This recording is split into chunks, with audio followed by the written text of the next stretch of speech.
Good morning friends, welcome back to my channel. আশা করি তোমরা সবাই ভালো আছো, সুস্থ আছো। আমিও বেশ ভালো আছি তোমাদের ভালোবাসায়। তো আমার স্বপ্ন চ্যানেলে তোমাদের সবাইকে আরও একবার স্বাগত জানিয়ে আমি আমার ব্লগটা স্টার্ট করছি। তো এখন বাজে ঘড়িতে সকাল 10টা। আমার সমস্ত বাসি কাজ হয়ে গেছে।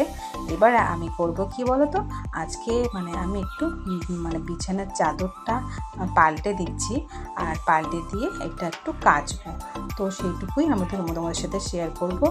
সকাল থেকে সব কিছুই তোমাদের সাথে শেয়ার করতে পারিনি, কারণ একটু ব্যস্ত বেশিই ছিলাম বলতে পারো।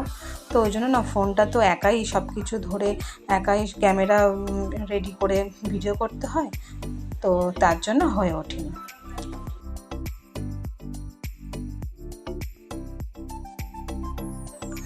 এখন দেখো, আমি এই বিছানার চাদরটা চেঞ্জ করে নিচ্ছি।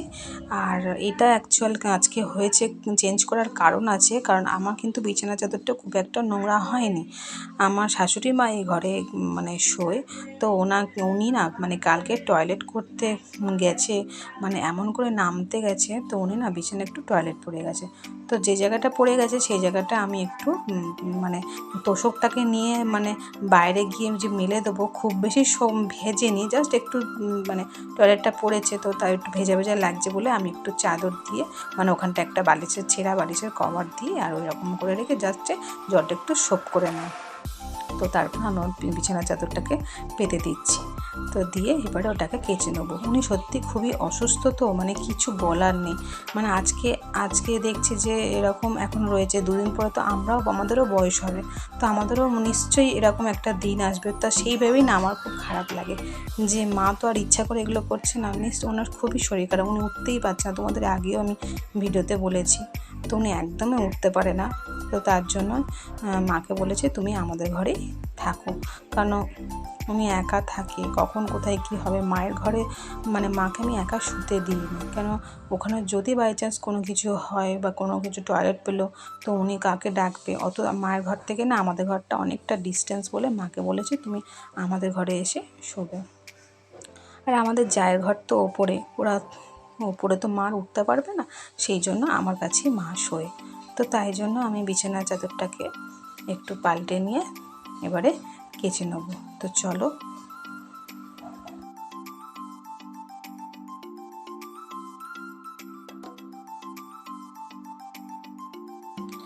মা যে এতটা অসুস্থ হট করে হয়ে যাবে না ফ্রেন্ডস, সত্যি আমি ভাবতেও পারছি না। উনি হঠাৎ পড়ে গেল, আর পড়ে যাওয়ার পর থেকেই তারপরেই মা আমার দিদি শাশুড়ি মায়ের মা আমার শাশুড়ি মায়ের মা মারা গেল। ঠিক মা যেদিনকে পড়ে গেছে ঠিক তার একদিন পরেই উনি মারা গেছে। তো উনি মারা যাওয়ার পর থেকে যেন মা আরও বেশি করে অসুস্থ হয়ে গেছে। বুঝতে পারছি না কেন, সত্যি আমাদের এতটাই খারাপ লাগছে যে উনি উঠতে পারছে না, বসতে পারছে না, ওনার সব কিছুতে এত কষ্ট হচ্ছে। এই কষ্ট দেখে সত্যি আমাদের আমরা কোনো জায়গায় যেতেও পারছি না যে ওনাকে রেখে যাব, জানি না কি হবে। দেখো, তোমাদের সাথে গল্প করতে করতে আমি মায়ের বিছানাটা একদম পুরো ঠিকঠাক করে দিয়েছি, আর সবসময় থ্রম্বোফস জেল আর ভলিনি এটা অন্য বিছানায় থাকে। আর এইদিকে দেখো, মাকে স্নান করিয়ে দিয়েছি, করিয়ে দিয়ে আর মাকে বলেছি যে তুমি মা আমাদের বাথরুম আমাদের ঘরের মধ্যেই বাথরুম আছে, তো বাথরুম থেকে বেরিয়ে মার এত কষ্ট হচ্ছে যে যাবে ডাইনিং রুমটাতে যাবে, গিয়ে ওখানে সোফায় গিয়ে বসবে সেই শক্তি আর ছিল না। তখন বলছে যে এখানে আমি বসে পড়বো। তো আমাদের ঘরে চেয়ারেই বসেছিল, অনেকক্ষণ বসে থাকতে আর পারছিল না, বলছে যে এবারে আমি একটু শুয়ে পড়বো। তাই জন্য মাকে আমাদের ঘরে শুয়ে দিয়েছি।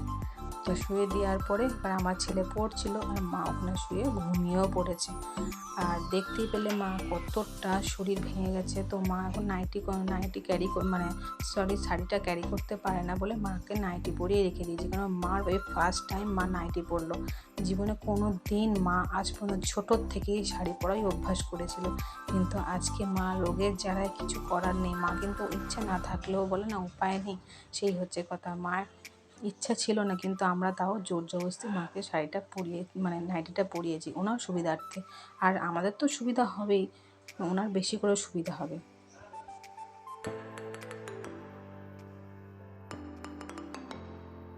তো আমি বেডশিটটা কিছুক্ষণ ভিজিয়ে রেখেছিলাম, ভিজিয়ে রেখে এবার আবার চলে এসেছি এগুলো কেচে নিতে। তো দেখো আমি আস্তে আস্তে একটা একটা করে, শুধু বেডশিট না, সমস্ত বাসি কাপড় যেগুলো ছিল আমার ছেলের এবং আমার বরের সবারই একসাথে, এবং মায়ের নাইটিটা, যেটা বাসি নাইটিটা, সব কিছু আমি একবারেই সার্ফ জলের মধ্যে ডুবিয়ে দিয়ে এবার এগুলো কেচে নিচ্ছি। তো ফ্রেন্ডস দেখো নিজে নিজে ক্যামেরা করেছি, দেখো কি অবস্থা হয়েছে। জলের ঝাপটা এসে পুরো ক্যামেরার মধ্যে করে পুরো পিকচারটাই একদম পুরো দেখো ঝাপসানো হয়ে গেছে। তো তার জন্য ভেরি সরি, তোমরা একটু মানিয়ে নিও।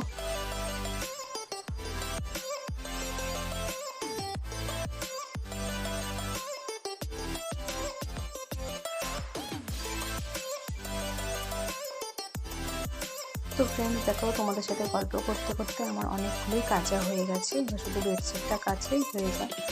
তো সত্যি বলতে আমি মনে করি যে আমি যদি কারোর যদি কোনো উপকার করতে পারি, মানে আমি যদি কারোর মানে কোনো সেবা করে, যদি আমার হয়তো আমি যে পাপগুলো করেছি সেই পাপ থেকে হয়তো আমি মুক্তি পাচ্ছি বা মুক্তি পাবো, ভগবান আমার জন্য হয়তো এটুকু হয়তো ভালো কিছু লিখে থাকবে। তো সেই ভেবেই মনে করি যে আজকে আমার বরের মা মানে তো এটা, সেটা তো আমারও মা।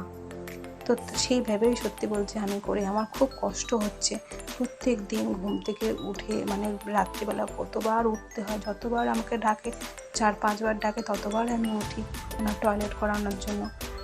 দিনের বেলাও হয়তো দুপুরবেলা একটু সবে শুয়েছি, আবার ডাকছে।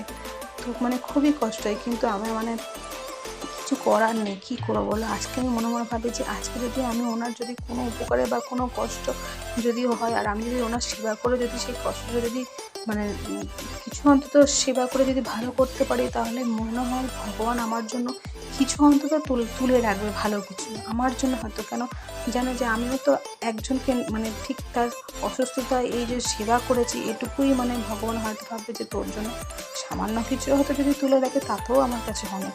আমি এটাই চাইব যে ভগবান যেন আমার সংসার, আমার পরিবার, আমার স্বামী সন্তান সবাইকে যেন ভালো রাখে।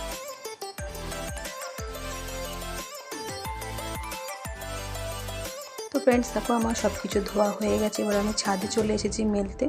আর একদিন তোমাদের যদি দেখার ইচ্ছা থাকে, তোমরা যদি আমাকে রিকোয়েস্ট করো, তাহলেই আমি আমার রুম ট্যুর ভিডিওটা অবশ্যই তোমাদের সাথে আমি শেয়ার করব। যদি তোমরা কেউ দেখতে চাও, রিকোয়েস্ট করো, অবশ্যই আমি দেখাবো। তো আজকে ভিডিওটা আমি এখানেই শেষ করবো। ভালো লাগলে অবশ্যই একটা লাইক করে দিও, আর আমার সঙ্গে তোমরা সবসময় থেকো, পাশে থেকো, আমাকে ভালোবাসা দিও, যাতে আমি ভিডিও করতে আরও উৎসাহী হই। তো আজকে এখানেই শেষ করলাম ফ্রেন্ডস, তোমরাও সবাই ভালো থেকো।